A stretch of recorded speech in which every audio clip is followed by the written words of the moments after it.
In progress. Om Shanti. सुनते हैं आज की मीठी मुरली मीठे मीठे बाप दादा से। बाबा हमको कह रहे हैं, मीठे बच्चे विदेही बन बाप को याद करो, सुधार मिट्टी को तो ताकत मिलेगी। पहला बात कि विदेही पहला स्टेप बनना है कि मैं ये देह नहीं हूँ, मैं आत्मा हूँ, तन से न्यारी हूँ। कहीं भी आत्मा देह में चिपकी हुई नहीं है, सिर्फ वो निगेटिव और पॉजिटिव ऊर्जा से लटकी हुई है अंदर भ्रुकुटी के बीच में, पीनियल ग्लैंड में। तो सांसों की ऊर्जा से वो लटकी हुई है, लेकिन है ना। तो पहला तो वो बनना है, विदेही बनना है।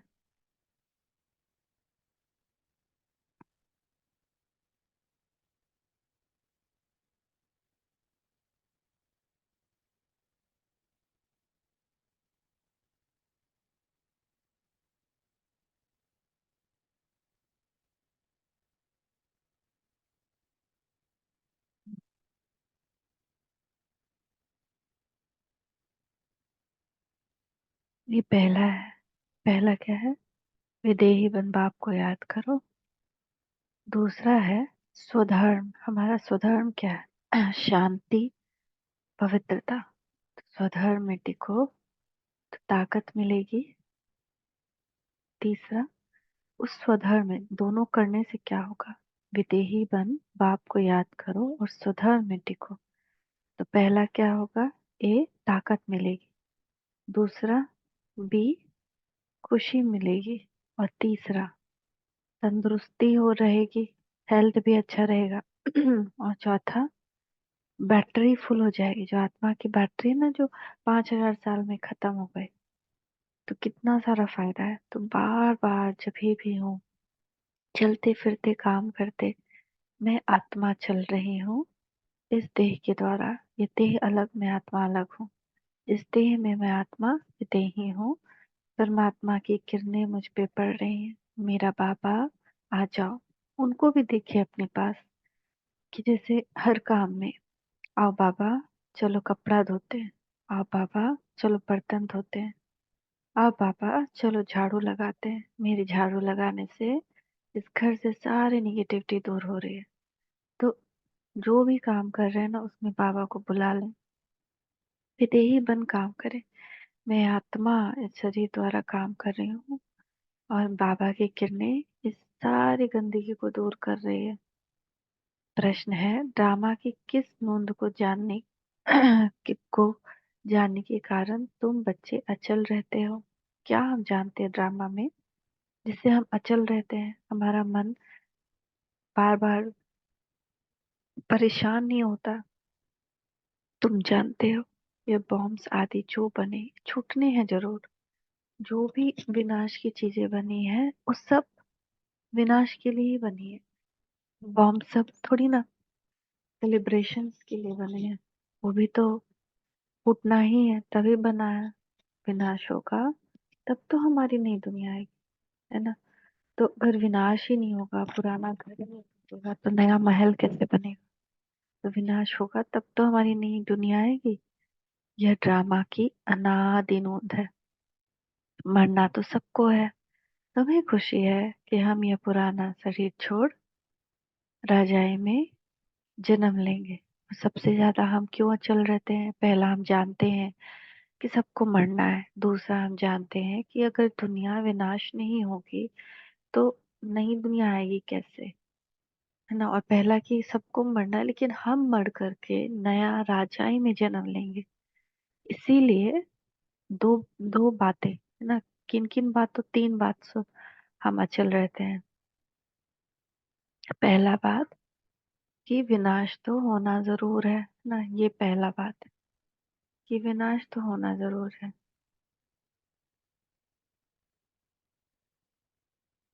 दूसरा बात क्या है? सबको मरना है, लेकिन हम क्या हो रहे हैं? राजाई में जन्म लेंगे। बाकी तो अपने अपने सिजरे में चले जाएंगे। और तीसरा क्या कारण है जो हम अचल रहते हैं?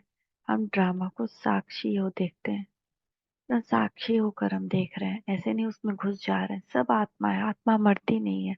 तो जो कुछ भी हो रहा है वो साक्षी होकर देख रहे हैं, उसमें इफेक्टेड नहीं हो रहे हैं। इसमें हिलने की बात नहीं, रोने की दरकार नहीं ना। जो हो रहा है उसको साक्षी होकर देखना, तमाशा की तरह देखना।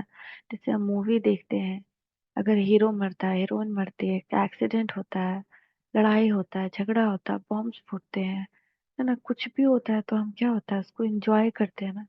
तो इसको भी ड्रामा समझना है। पहली बात समझना क्या, ये है ही ड्रामा, बस अपनी को उस स्मृति में लाना है कि हम आत्माएं कॉस्ट्यूम पहन के ड्रामा को देख कर रही हैं। पर अब साक्षी को देखना है, क्योंकि अब तो सबको जाना ही है, तो डरना क्यों है। मरना तो सबको है, और सबसे ज्यादा खुशी ही रहनी चाहिए, हम तो राजाई में जाएंगे, बाकी सब आत्मा अपने अपने सिजड़े में जाएंगे। तो साक्षी को देखना है। बाप बैठ बच्चों को समझाते हैं, यह जो आदि सनातन देवी देवता धर्म था, उसको हिंदू धर्म में क्यों लाया, कारण निकालना चाहिए। पहले तो आदि सनातन देवता धर्म ही था, फिर जब विकारी हुए तो अपने को देवता कह ना सके। हाँ, अभी तक देवी देवता का धर्म क्यों नहीं है, क्योंकि सब विकारी हो गए, और जब विकारी हो गए तो अपने आप को देवता कहला नहीं सकते।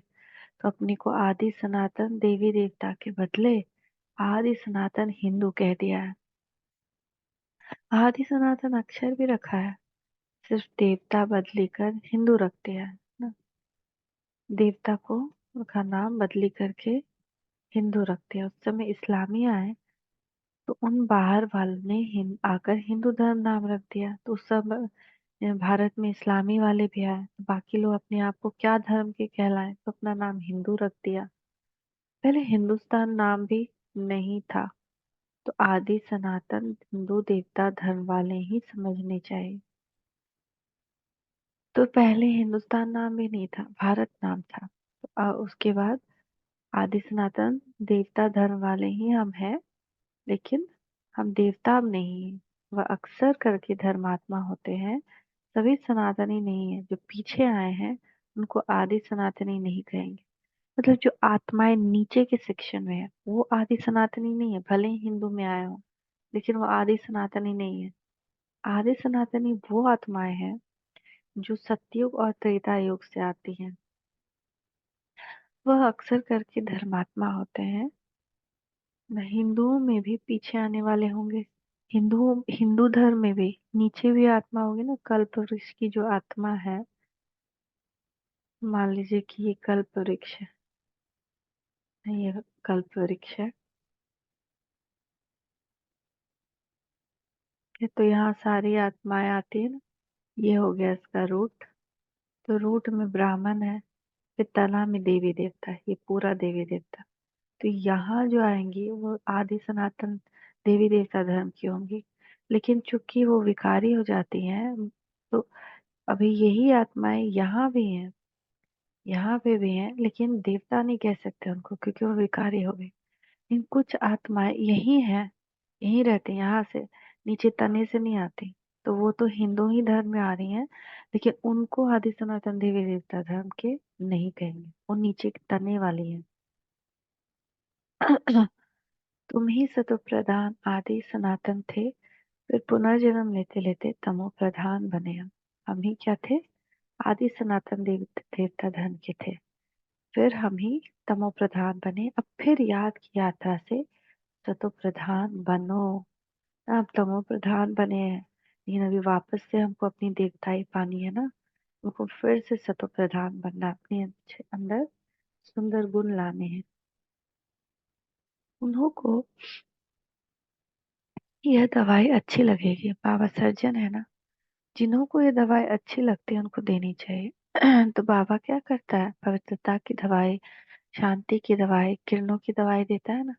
तो बाबा सुप्रीम सर्जन है ना, तो जिसको भी ये दवाई अच्छी लगती है, योग अच्छा लगता है, उसको देना चाहिए। जो आदि सनातन देवी देवता धर्म के हैं उन्हों को स्मृति दिलानी चाहिए ना, सबको स्मृति दिलाए कि तुम तो आदि सनातन देवी देवता धर्म की हो, पहचान आएगी, तुमको बताए, जैसे तुम बच्चों को स्मृति आई है। बाबा ने समझाया, तुम सतो प्रधान से तमो प्रधान कैसे, तुम सतो प्रधान से तमो प्रधान बने हो, है ना, कैसे कैसे बनते गए। त्रेता से द्वापर आए, द्वापर में विकार आया, धीरे धीरे विकार बढ़ता गया, पाप कर्म बढ़ते गए, अब एकदम ही तमो प्रधान बन गए। अब फिर तमो प्रधान से सतो प्रधान बनना है, लेकिन इतना टाइम लगा हमको सतो प्रधान से तमो प्रधान बनने में, लेकिन अभी इस एक जन्म में ही तमो प्रधान से सतो प्रधान बनना है, इसी एक जन्म में। और मरने से पहले नहीं बने तो देवता घराने में नहीं जाएंगे। तुम बच्चे सतो प्रधान बन रहे हो याद की यात्रा से। जो आदि सनातन हिंदू होंगे वही असल देवी देवता होंगे, और वही देवताओं को पूजने वाले भी होंगे। जो पूज्य होते हैं ना, वही सबसे बड़े पुजारी बनते हैं। जो जो असल में देवी देवता धर्म के होंगे ना, वही बहुत भक्ति करेंगे। लेकिन अब भक्ति का टाइम गया, अब ज्ञान का टाइम। उसमें भी जो शिव के या लक्ष्मी नारायण राधे कृष्ण सीताराम आदि देवताओं के भक्त हैं, वह देवता घराने के हैं। लेकिन बाकी जो दूसरे दूसरों को पूजते हैं ना, वो देवी देवता के नहीं है। जैसे कोई किसी गुरु को पूजता है, कोई किसी पेड़ को पूजता है, या कोई किसी और साईं बाबा को पूजता है, तो वो देवी देवता धर्म का नहीं हुआ। जो शिव को पूजता है, लक्ष्मी नारायण को पूजता है, राधे कृष्ण सीताराम को पूजता है, वह देवता घराने के। तो कितना सुंदर बात, इसलिए बाबा कहते हैं कि जाओ मंदिर में, शिव के मंदिर में जाओ, लक्ष्मी नारायण के मंदिर में जाओ, राधे कृष्ण सीताराम के मंदिर में जाओ, वो लोग देवता घराने के हैं। अब स्मृति आई है, जो सूर्यवंशी है वही चंद्रवंशी बनते हैं। तो ऐसे ऐसे भक्तों को ढूंढना चाहिए। फॉर्म उनसे भराना है जो समझने लिए आते हैं, है ना, उनसे फॉर्म भराना। मुख्य सेंटर्स पर फॉर्म भराने के लिए जरूर होने चाहिए। जो भी आए उनको लेसन तो शुरू से देंगे। पहली मुख्य बात है, जो बाप को नहीं जानते तो उनको समझाना पड़ता है। तुम अपने बड़े बाप को नहीं जानते हो, तुम असल में पारलौकिक बाप के हो, है ना। हमको उनको समझाना चाहिए कि एक तो लौकिक बाप है, छोटा बाप, और एक पारलौकिक बाप। तो क्या तुम अपने पारलौकिक बाप के को नहीं जानते हो? तुम उन्हीं के तो हो। यहाँ आकर लौकिक के बने हो, यहाँ आते हो आत्मा शरीर में प्रवेश करती है तो फिर लौकिक की बनती है। लेकिन लौकिक का तो कोई फिक्स्ड रूल नहीं है। जो आत्मा का अपना कर्म भोग है उसके अनुसार वो गर्भ धारण करती है, गर्भ में आती है। लेकिन आत्मा के ऊपर ना किसी भी का अधिकार थोड़ी है। अब हम कहें कि ये आत्मा इस माँ बाप माँ के गर्भ में आई, तो इस माँ का इसके ऊपर पूरा अधिकार है, नहीं हो सकता है ना। क्योंकि उस माँ ने भी उस आत्मा को जन्म नहीं दिया, उसने तो मांस का लोथड़ा जन्म दिया था। कार्मिक अकाउंट के कारण उसके अंदर आत्मा आकर उसको सजीव बनाती है। तो किसी का भी किसी किसी आत्मा से कोई संबंध नहीं है। वो तो बस अपना रोल करने के लिए आए हैं। जब रोल खत्म होगा फिर दूसरे की यहाँ जाएगी। तो तुम अपने पारलौकिक बाप को भूल जाते हो। बेहद का बाप है ही स्वर्ग का रचयिता। वहाँ अनेक धर्म होते नहीं, सत्युग में इतने धर्म नहीं होते। तो फॉर्म जो भरते हैं उस पर सारा मदार होना चाहिए। कोई बच्चे भल समझाते बहुत अच्छा है, परंतु योग है नहीं। अशरीरी बन बाप को याद करे, वह है नहीं। तो ये बहुत जरूरी है। दिन भर में कई कई बार अशरीरी बने। अशरीरी बनने से परिस्थितियां हम पे हावी नहीं होगी। मान ले अचानक कोई परिस्थिति आए, किसी ने क्रोध करना स्टार्ट किया, अपशब्द कहना स्टार्ट किया, अगर हमारी अशरीरी की प्रैक्टिस है तो हमारे अंदर न्यारापन आ जाता है। फिर हमको किसी चीज से इफेक्ट ही नहीं पड़ता है, हमारे अंदर की खुशी खत्म नहीं होती। क्योंकि अशरीरी होने से एक तो पवित्रता आती है, बुद्धि जो होता है सोने का बर्तन बन जाता है। फिर ये ज्ञान जो है उसमें जमा होने लगता है, और जब ज्ञान जमा होता है फिर पवित्रता और बढ़ती है। तो उस समय पे ज्ञान बाहर आता है ना। कभी बहुत सिचुएशन आए उस वक्त ये ज्ञान स्वीकार ही नहीं होता। कोई बोलेगा तो भी लगेगा कि नहीं, हमको ज्ञान नहीं सुनना, ज्ञान धारण नहीं होता। लेकिन जब पवित्रता आएगी, बहुत योग करेंगे, बहुत बार मुरली सुनेंगे, सिर्फ एक बार सुन लेने से नहीं होगा। स्कूल में भी मान लीजिए, कॉलेज में आप जाते हैं तो आप एक बार बस सुन लिए क्लास में, और उसके बाद फिर उसको कभी रिवाइज ही नहीं किए, तो आपको क्या आएगा एग्जाम के टाइम में, क्या याद आएगा? तो परिस्थितियां क्या है, एग्जाम है। तो हमको एक बार सुनना नहीं है, बहुत बार उसको नोट करना है, देखना है आज पूरे दिन के एंड तक कि हमको याद है कि नहीं। शाम में मुरली मंथन होता है, काम ही कर रहे हैं लेकिन उसको चला दीजिए, कुछ तो जाएगा कान में। क्या फर्क पड़ता है? नहीं, इतना टीवी चलते रहता है, इतना रेडियो चलते रहता है, चारों तरफ का हल्ला गुल्ला चलते रहता है। मुरली ही चला दीजिए। भले आप पूजा कर रहे हैं, भले आप धो रहे हैं, पोंछ रहे हैं, खाना बना रहे हैं, पर शाम का भी जो मुरली मंथन होता है उसको अगर चला दिए, कुछ तो कान में सबका इतना चिंतन मनन चलता है कि कुछ कान में पड़ेगा तो कुछ तो रह ही जाएगा ना।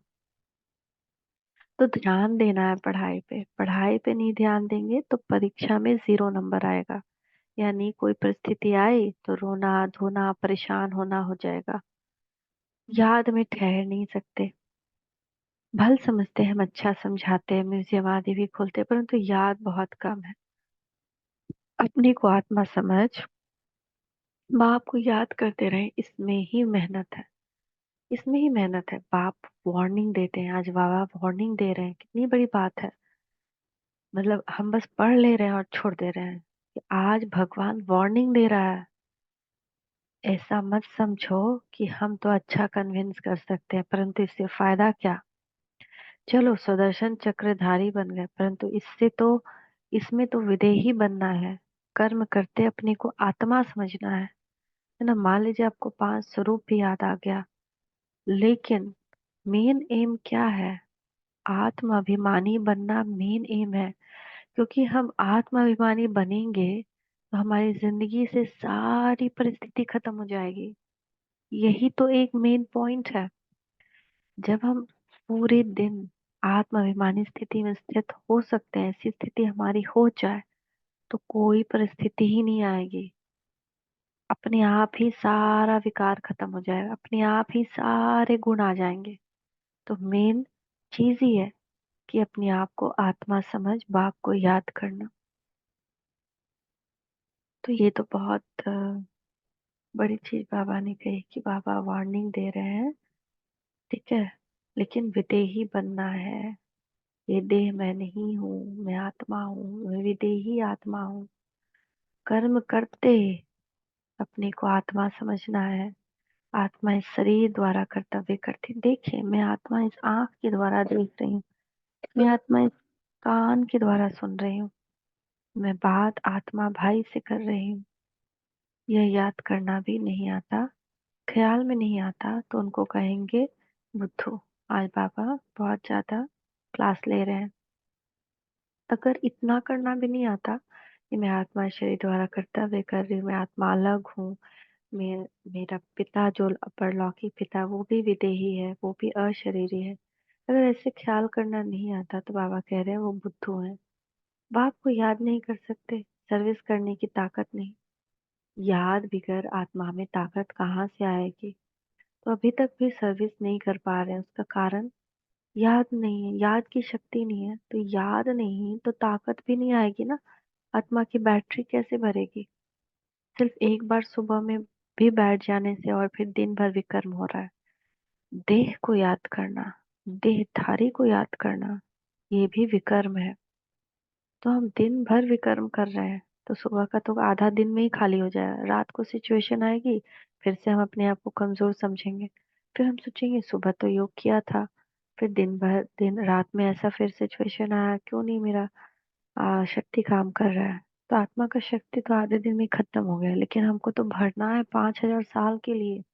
तो जब तक पूरे दिन नहीं रखेंगे कर्म करते हुए ये ध्यान, मैं आत्मा हूँ, यहाँ इस रोल में हूँ, लेकिन मैं आत्मा हूँ, ये शरीर नहीं हूँ, ये मेरा कपड़ा है, ये मेरा कॉस्ट्यूम है, मैं हीरा हूँ, ये शरीर मेरा बॉक्स है, लकड़ी का बॉक्स है।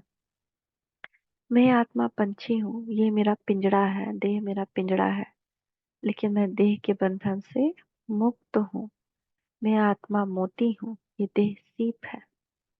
ऐसे करके मैं आत्मा बाती हूँ, ये देह दिया है, मैं इसकी रोशनी हूँ। ऐसे कर करके अपने आप को कंपेयर करिए, ये अलग मैं अलग, ये अलग मैं अलग।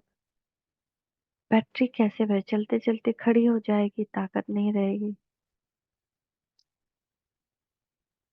कहा जाता है रिलीजन इज माइट, आत्मा स्वधर्म में टिके तब ताकत मिलेगी ना। ताकत कब आएगी आत्मा में? जब वो स्वधर्म में टिकेगी। तो स्वधर्म आत्मिक स्वरूप में, निशांत स्वरूप में, मैं आत्मा हूँ, जब इस स्वरूप में टिके तभी शांति की महसूसता होगी, तभी पवित्रता की महसूसता होगी, तभी ताकत मिलेगी। बहुत हैं जिनको बाप को याद करना आता नहीं, शकल से पता पड़ जाता है। और सब याद आएगा, बाबा की याद ठहरेगी नहीं, सब कुछ याद आएगा। आज खाना बनाना है, आज ये करना है, आज वो करना है, जिसको कॉल करना है, इसको सबको देह को देख रहे हैं, देखे जा रहे हैं देह को, देह के संबंध को। ना मेरा नाम ये, मेरा मेरा घर ये दुनिया मेरा घर, ये घर मेरा घर, ऐसे देह को देख रहे हैं। बाबा की याद कैसे ठहरेगी? देह अभिमान में बाबा की याद ठहर नहीं सकती। देही अभिमानी बनना, आत्म अभिमानी। योग से ही बल मिलेगा। योग क्या है? आत्मा बन परमात्मा को याद करना ही योग है। याद से बड़ी खुशी और तंदुरुस्ती रहेगी। तो उनको संबंध से याद करिए। अगर कभी माँ का याद आ रहा है तो उनको माँ बना लीजिए, मेरी शिव मम्मा आ जाओ। और महसूस करिए, मम्मा तुम कितनी अच्छी हो, एक बार में तुमको याद किया, तुम आ गई। तुम किरणों से मुझे कितना सुंदर अनुभव करा रही हो। मैं आत्मा और तुम मेरी मम्मा।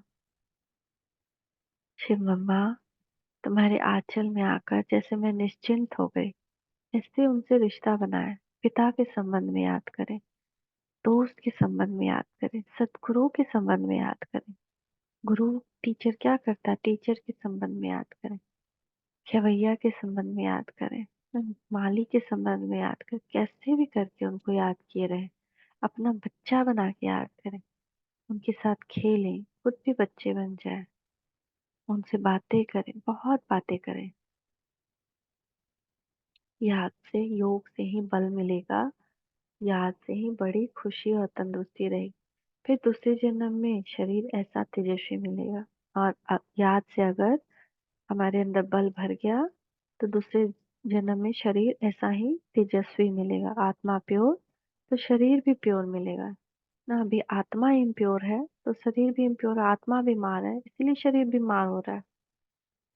कहेंगे यह 24 कैरेट गोल्ड है तो 24 कैरेट जेवर है। इस समय जेवर यानी शरीर, 24 कैरेट आत्मा है तो शरीर 24 कैरेट है। इस समय सब 9 कैरेट बन गया है। तत्व प्रधान को 24 कैरेट कहेंगे, तत्व को 22। ये बड़ी समझने की बात है।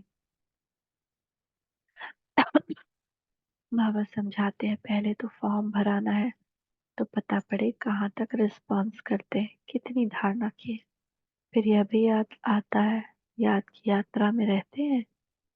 तमो प्रधान से सतो प्रधान बनने की याद, तमो प्रधान से सतो प्रधान याद की यात्रा से बनना। वह है भक्ति की जिस्मानी यात्रा, यह है रूहानी यात्रा। रूह यात्रा करती है ना। कौन ये यात्रा कर रहा है? रूह कर रही है ना, आत्मा कर रही है ना। हम तो ये रूहानी यात्रा करते हैं ना। उसमें रूह है जिसमें दोनों ही यात्रा करते हैं। जिस्मानी यात्रा जो कहीं पे हम गए, काशी गए, इधर गए उधर गए, तो आत्मा, शरीर, आत्मा ही यात्रा कर रही है उसमें भी, लेकिन देह भान में शरीर के साथ। तो जैसे दोनों ही यात्रा कर रहे हैं। पतित पावन बाप को याद करने से आत्मा में तेज आता है। कोई जिज्ञासु को जलवा आदि दिखाना है तो बाबा की प्रविष्टा भी हो जाती है। अगर किसी जिज्ञासु पर कोई ज्यादा इफेक्ट करना है तो बाबा मदद करता है, प्रवेश होकर मदद करते हैं। माँ बाप दोनों ही मदद करते हैं, कहीं नॉलेज की कहीं योग की। बाप तो सदा विदेशी है, विदेही है ना। कहीं नॉलेज देकर योग मदद करते, किसी को समझाना है तो कुछ टपका देंगे बुद्धि में नॉलेज, और कहीं योग में मदद करते हैं। शरीर का भार है ही नहीं तो बाप दोनों ताकत की मदद दे सकते हैं। अगर हमारे अंदर शरीर का भान नहीं है अगर हम आत्मिक स्थिति में स्थित हैं तो बाबा हमको मदद करता है ज्ञान और योग से। योग नहीं होगा तो ताकत मिलेगी कहाँ से? समझा जाता है यह योगी है, यह ज्ञानी है। तो हम लोग को किसी को समझा रहे हैं तो हम आत्मिक स्थिति में स्थित होकर अगर समझाएं तो तीर लगेगा, क्योंकि बाबा भी मदद करता है। योग के लिए प्रतिदिन नई नई बातें भी समझाते हैं। आगे थोड़ी समझाते थे। अपने को आत्मा समझ, बाप को याद करो। मेन चीज यही है, अपने को आत्मा समझ, बाप को याद करो। अब बाबा जोर से उठाते हैं जिससे भाई बहन का संबंध भी हट जाए, सिर्फ भाई भाई की दृष्टि रह जाए। बाबा क्या है, क्या कह रहे हैं, जगा रहे हैं हमको, जोर से उठा रहे हैं। कह रहे अब ये संबंध भी नहीं, भाई बहन की संबंध भी नहीं, क्योंकि उसमें भी विकारी दृष्टि चली जाती है। सिर्फ भाई भाई की दृष्टि रह जाए। हम आत्मा भाई भाई हैं ना, कोई मेरा बच्चा नहीं, माता नहीं, पिता नहीं, हम सब यहाँ भाई भाई हैं। यहीं पे हम प्रैक्टिस करें, आप भाई भाई, हम भाई भाई, हम भाई आप भाई। हम सब एक परमात्मा की संतान न, और एक परम धाम के रहने वाले। यह बहुत ऊंची दृष्टि है, अंत तक यह पुरुषार्थ चलना है। जब सतो प्रधान बन जाएंगे तब यह शरीर छोड़ देंगे। इसीलिए जितना हो सके पुरुषार्थ को बढ़ाना है। बूढ़ों के लिए और ही सहज है। अब अब हमको वापस जरूर जाना है। जवानों को ऐसे ख्यालात नहीं आएंगे, जिनको ज्ञान नहीं है उनको थोड़ी आएगा। सोचते हैं कि वो तो आपको करते देखेंगे, कहेंगे कि काहे के लिए ऐसे कर रही हो, अभी क्या जरूरत है ना बुढ़ापा में करना। लेकिन अभी तो सबकी वानप्रस्थ अवस्था है, बच्चे की भी है और बूढ़े की भी है। बूढ़े वानप्रस्थ ही रहते हैं। अब तो बूढ़े भी वानप्रस्थ ही नहीं रहते। पहले के जमाने में बूढ़े वानप्रस्थ ही रहते थे, चले जाते थे किसी मंदिर में रहते थे या किसी ऐसे जगह स्थान पे जहाँ जाकर भगवान को याद कर सके। वानप्रस्थी होकर रहते थे। घर गृहस्थ से ज्यादा मतलब नहीं, बस राम नाम जपना। समझा जाता है वापस जाना है तो यह सब ज्ञान की बातें समझनी है। झाड़ की वृद्धि भी होती रहती है। वृद्धि होते होते सारा झाड़ तैयार हो जाएगा। अभी झाड़ की वृद्धि हो रही है, देवी देवता धर्म का कलम लग रहा है। तो कांटों को बदल कर नया छोटे फूलों का झाड़ बनना है। तभी ये ब्राह्मण सारे, पहले देवी देवता ब्राह्मण बन जाएंगे तो फिर क्या हो जाएगा, तो पहले झाड़ तैयार हो जाएगा, फूलों का झाड़। नया बन फिर पुराना होना है। पहले झाड़ छोटा होगा, फिर बढ़ता जाएगा। जैसे बीज, बाबा बीज आया, बीज से फिर एक रूट निकला, यानी ब्रह्मा बाबा, फिर मम्मा, फिर और रूट्स निकले, है ना, और ब्राह्मण आत्मा। तो ऐसे ढेर सारे रूट्स निकल जाए, पूरा अच्छा रूट्स निकल जाएगा। क्योंकि हम सब क्या है, आधार है ना, तो आधार रूट्स है। तो जब रूट्स पूरा अच्छे से पक्का हो जाएगा तब फिर तना बढ़ेगा। तना बढ़ेगा यानी सतयुग आएगा, देवी देवता धर्म होगा। तो वृद्धि होते होते पिछाड़ी में कांटे बन जाते हैं। फिर बाद में क्या होता है, झाड़ इतना बढ़ता जाता है ऊपर। तो ऊपर जब पूरा और बढ़ जाता है लास्ट तक, तो क्या हो जाता है, सब कांटे बन जाते हैं। पहले होते हैं फूल, नाम ही है स्वर्ग। फिर बाद में वो खुशबू, वो ताकत नहीं रहती। कांटे में खुशबू नहीं होती, हल्के हल्के फूलों में भी खुशबू नहीं होती। बाप बागवान है तो खिवैया भी है। सबकी नाव पार करते हैं। नाव कैसे पार करते हैं, कहाँ ले जाते हैं, यह भी जो सयाने बच्चे हैं वह समझ सकते हैं। जो समझते नहीं है पुरुषार्थ भी नहीं करते। बाबा हमको खिवैया, हमारी नाव का खिवैया है तो हमारी नाव को कहाँ ले जा रहा है, भव सागर पार ले जा रहा है ना, विषय सागर से क्षीर सागर में ले जा रहा है। ये कलयुग विषय सागर है और सतयुग क्षीर सागर, तो हमको विषय सागर से क्षीर सागर ले जा रहा है। यह भी जो सयाने बच्चे हैं वह समझ सकते हैं। जो समझते नहीं वह पुरुषार्थ भी नहीं करते। हमको इसका इम्पोर्टेंस समझना है कि कितना इम्पोर्टेंट जन्म, इतना इम्पोर्टेंट टाइम। इसको हम वेस्ट नहीं करें बस दुनिया की बातों में। जो खत्म होना है, कुछ भी नहीं रहना। देह, देह के संबंध, देह की वस्तुएं सब अचानक खत्म हो जानी है। आज का दिन मिल गया, आहा बाबा। नहीं तो हमको क्या पता कि कब मेरा शरीर भी छूट जाए, है ना। तो पूरा बल रहेगा, अच्छा बल रहेगा, तभी तो पुनर्जन्म होके बाबा जो अच्छा करते हैं उनको फिर दूसरे फैमिली में भेजते हैं, ताकि उनको भी ज्ञान हो, उनकी भी धारणाएं हो। नंबरवार तो होते हैं ना, कोई कोई एरोप्लेन तो आवाज से भी दिखा जाता है, आत्मा कैसे भागती है ये किसी को पता नहीं। पता नहीं, आत्मा तो रॉकेट से भी दिखी जाती है, क्षण से शरीर से निकलती है, क्षण से, 1 सेकंड से कम में जहाँ जाना होता है उसको पहुंच जाती है। आत्मा जैसी दिखी और कोई चीज होती नहीं। इतनी फास्ट तो दुनिया में कोई भी चीज नहीं। उन रॉकेट आदि में ऐसी कोई चीज डालते हैं जो जल्दी उड़ा ले जाते हैं। विनाश के लिए कितना बारूद आदि तैयार करते हैं, स्टीमर एरोप्लेन्स में भी बॉम्ब्स ले जाते हैं। आजकल पूरी तैयारी रखते हैं और अखबारों में भी लिखते हैं। ऐसे नहीं कह सकते कि बॉम्ब्स काम में नहीं लाएंगे, हो सकता है बॉम्ब्स चला दें, ऐसे कहते हैं, कहते रहते हैं। ये सब तैयारियां हो रही हैं। तो विनाश तो जरूर होना है, बॉम्ब्स ना छूटे, विनाश ना हो, ऐसा हो नहीं सकता। तुम्हारे लिए नई दुनिया जरूर चाहिए। हमारे हम पवित्र बन रहे हैं, तो हमारे लिए पवित्र दुनिया चाहिए ना। अपवित्र दुनिया में तो हम नहीं रह सकते पवित्र बनकर।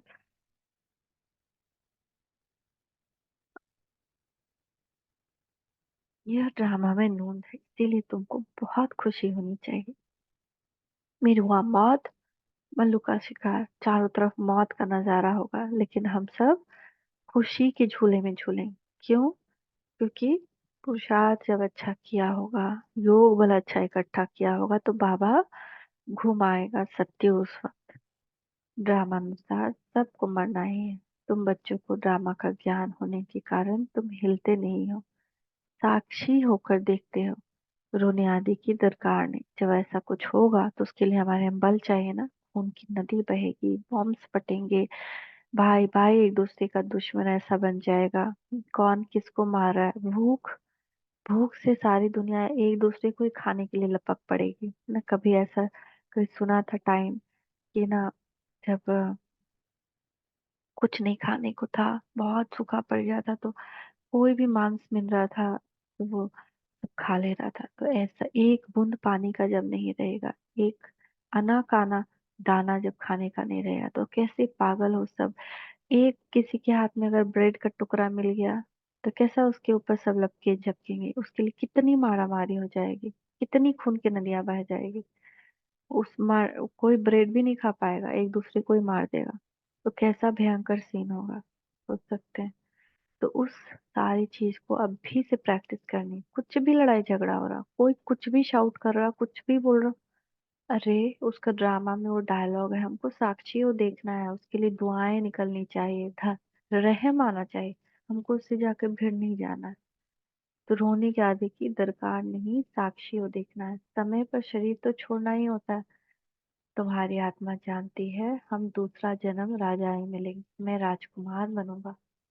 आत्मा को पता है, तब तो एक शरीर छोड़ दूसरा लेती है। सर्प में भी आत्मा है ना, कहेंगे हम एक खाल छोड़ दूसरी लेते हैं। कभी तो वह भी शरीर छोड़ेंगे, फिर बच्चा बनेंगे। बच्चे तो पैदा होते हैं ना, पुनर्जन्म तो सबको लेना है। ये सब विचार सागर मंथन करना होता है ना। जानवर भी पुनर्जन्म लेते हैं, तो मनुष्य आत्माएं भी पुनर्जन्म लेती हैं, तो फिर हम बच्चा बनेंगे। तो ये सारे पे विचार सागर मंथन करना। सबको सबसे मुख्य बात है, बाप को बहुत प्यार से याद करना, बहुत प्यार से, संबंध से, जितना प्यार दुनिया किसी के लिए नहीं हो, इतना प्यार उससे करना। जैसे बच्चे माँ बाप को एकदम चटक जाते हैं, वैसे बहुत प्यार से बुद्धि योग द्वारा बाप को एकदम चटक जाना है। चाहे अपने को देखना भी है कि हम कितनी धारणा कर रहे हैं। नारद का मिसाल है, भक्त जब तक ज्ञान न उठाए तब तक देवता बन न सके, है ना। लक्ष्मी नारायण का भक्त था ना नारद, लेकिन जब तक वो ज्ञान नहीं उठाएगा, जब तक वो बंदर मिसल ही रहेगा। ज्ञान उठाता है तभी वो देवता बनने के लायक होता है। तो यह सिर्फ लक्ष्मी को वर्णने की बात नहीं है, तो समझने की बात है। तुम बच्चे समझते हो जब हम सतो प्रधान थे तो विषय पर राज्य करते थे, अब फिर सतो प्रधान बनने के लिए बाप को याद करना। यह मेहनत कल्प कल्प तुम यथा योग यथाशक्ति करते ही आए हो। हर एक समझ सकते हैं कि हम कहाँ तक किसको समझा सकते हैं। देह अभिमान से हम कहाँ तक निकलते जा रहे हैं। मैं आत्मा एक शरीर छोड़ दूसरा लेती हूँ, मैं आत्मा इनसे काम लेती हूँ, ये मेरे ऑर्गन्स हैं। हम सब पार्टधारी हैं। ये ड्रामा में यह बेहद का बड़ा नाटक है। बार बार याद दिलाए, बार बार प्रैक्टिस करने से ही वो ज्ञान बाद में आता है कि ये नाटक है, बेहद का नाटक है। इसका डायरेक्टर भगवान, हम सब इसमें एक्टर्स हैं। उसमें नंबर वार सब एक्टर्स हैं। कोई विलेन का रोल करेगा, कोई हीरो का रोल करेगा, कोई को एक्टर का रोल करेगा, लेकिन सब एक्टर्स हैं। सच का कोई नहीं कर रहा है। बाकी सब फिर आत्मा वापस परम धाम में जाएंगी तो वैसे ही रहेंगी, शांत स्वरूप, प्रेम स्वरूप, आनंद स्वरूप। यहाँ तो एक्टिंग के कारण उनका अलग अलग रोल है। तो बाबा भी किसी से नफरत नहीं करता। हम समझ सकते हैं इसमें कौन कौन मुख्य एक्टर्स हैं, फर्स्ट कौन है, सेकंड कौन है, थर्ड ग्रेड कौन कौन है।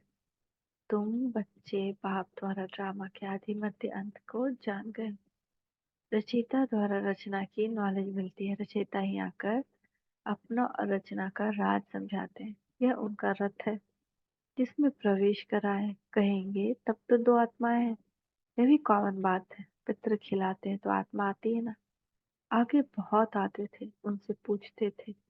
अभी तो तमो प्रधान हो गए। कोई कोई जब अब भी बतलाते हैं कि हम आगे जन्म में फलाना था। फ्यूचर का कोई नहीं बताते, पिछाड़ी को सुनाते। सब पर तो कोई विश्वास नहीं करते।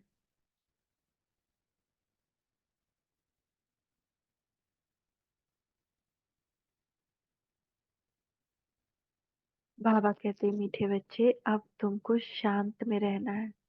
तुम जितना जितना ज्ञान योग में मजबूत होंगे तो फिर पक्के सॉलिड हो जाएंगे। अभी तो बहुत बच्चे भोले हैं। भारतवासी देवी देवता कितने सॉलिड थे, धन से भी भरपूर, अभी तो खाली हैं। वो सॉल्वेंट, तुम इनसॉल्वेंट। तुम खुद भी जानते हो भारत क्या था अब क्या है। भूख मरना ही पड़ेगा। अनाज पानी कुछ नहीं मिलेगा। कहाँ बाढ़ होती रहेगी तो कहाँ पानी की बूंद नहीं होगी। इस समय दुख के बादल हैं, सत्यों में सुख के बादल हैं। इस खेल को तुम बच्चों ने ही समझा और किसको पता नहीं। बैज पर भी समझाना बहुत अच्छा है। वो लौकिक हद का बाप या पारलौकिक बेहद का बाप। यह बाप एक ही बार संगम पर बेहद का वर्षा देते हैं, नई दुनिया बन जाती है। यह आयरन एज, फिर गोल्डन एज जरूर बननी है। तुम अभी संगम पर हो। दिल साफ, मुराद हासिल। अगर हमारे दिल साफ है तो हमको हमारे दिल की मुराद पूरी हो जाएगी। रोज अपने से पूछो, खराब काम तो नहीं किया, किसी के अंदर विकारी ख्यालात तो नहीं आए, अपनी मस्ती में रहे या झुरमुई झुगमुई में टाइम गवाया। झुरमुई झुगमुई, कभी किससे नाराज हो गए, कभी रूठ गए, तो कहीं इसमें ही टाइम तो नहीं गवाया। बाप का फरमान है। क्या फरमान है? माँ में कम याद करो। अगर याद नहीं करते तो ना फरमान बदार हो जाते हैं। तो भगवान ही रिजेक्ट कर देता है अगर हम भगवान को याद नहीं करते कि ये किसी काम का नहीं, ये नहीं याद करता। तो हमको ऐसा नहीं बनना है। हमको बाबा का रूहे गुलाब बनकर रहना है, जिससे हमसे हम हमेशा आत्मिक स्मृति में रहें तो ये रूहानियत फैलती रहेगी। दूसरों को भी अपनी आत्मिक स्मृति का एहसास हो। भाई भाई की दृष्टि रखनी है। अच्छा, मीठे मीठे सिखे रहे बच्चों प्रति माता पिता बाप दादा का याद प्यार। Good morning. रूहानी बाप की रूहानी बच्चों को नमस्ते। रूहानी बच्चों की रूहानी माता पिता बाप दादा को याद प्यार। Good morning. नमस्ते बाबा, नमस्ते, शुक्रिया बाबा, शुक्रिया। धारणा के लिए मुख्य सार, ज्ञान योग की मस्ती में रहना है। दिल साफ,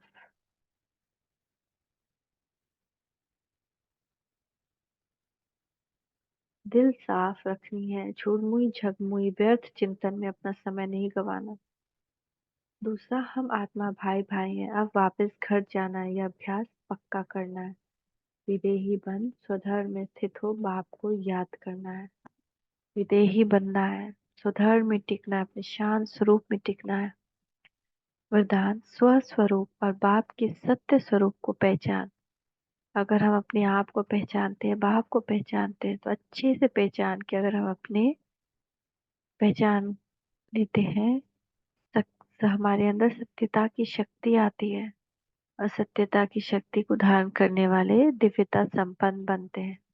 बाप दादा का वरद हस्त हमारे मस्तक के ऊपर। स्वरूप, अब आपके सत्य स्वरूप को पहचान, सत्यता की शक्ति धारण करने वाले दिव्यता संपन्न भव।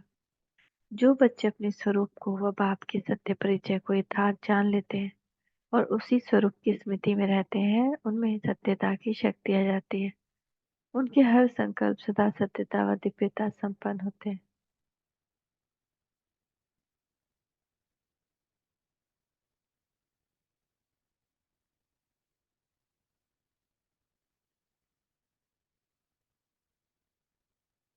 उनके हर संकल्प सदा सत्यता व दिव्यता संपन्न होते हैं। संकल्प, बोल, कर्म और संबंध संपर्क सब में दिव्यता की अनुभूति होती है। सत्यता को सिद्ध करने की आवश्यकता नहीं रहती कि हम किसी को सिद्ध करें कि हम सत्य मार्ग पर चल रहे हैं, उसकी आवश्यकता नहीं। हमारे अंदर की दिव्यता ही सबको एहसास कराएगी। अगर सत्यता की शक्ति है तो खुशी में नाचते रहें। और अगर हमारे अंदर ये शक्ति आती कब आएगी, जब हम अपने आत्मिक स्वरूप, स्वस्वरूप और भाव के स्वरूप में जानकर उसी स्थिति में स्थित रहें, तो जब तक सत्यता की शक्ति बढ़ती जाएगी, फिर हम खुशी से नाचते रहेंगे।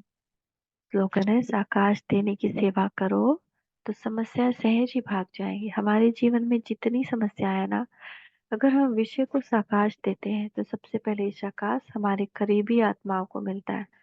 तो साकाश सेवा में सेवा जरूर करें और शाम के 6:30 से जो साकाश सेवा चलती है उसमें जरूर बांट लें। उसको बांट लेने से अपनी समस्या स्वतः ही खत्म हो जाती है, क्योंकि दुनिया में इतनी समस्या, इतनी बीमारी है कि उसके हैंडल करने के लिए बाबा शक्ति देता है। ओम शांति, ओम शांति, ओम शांति।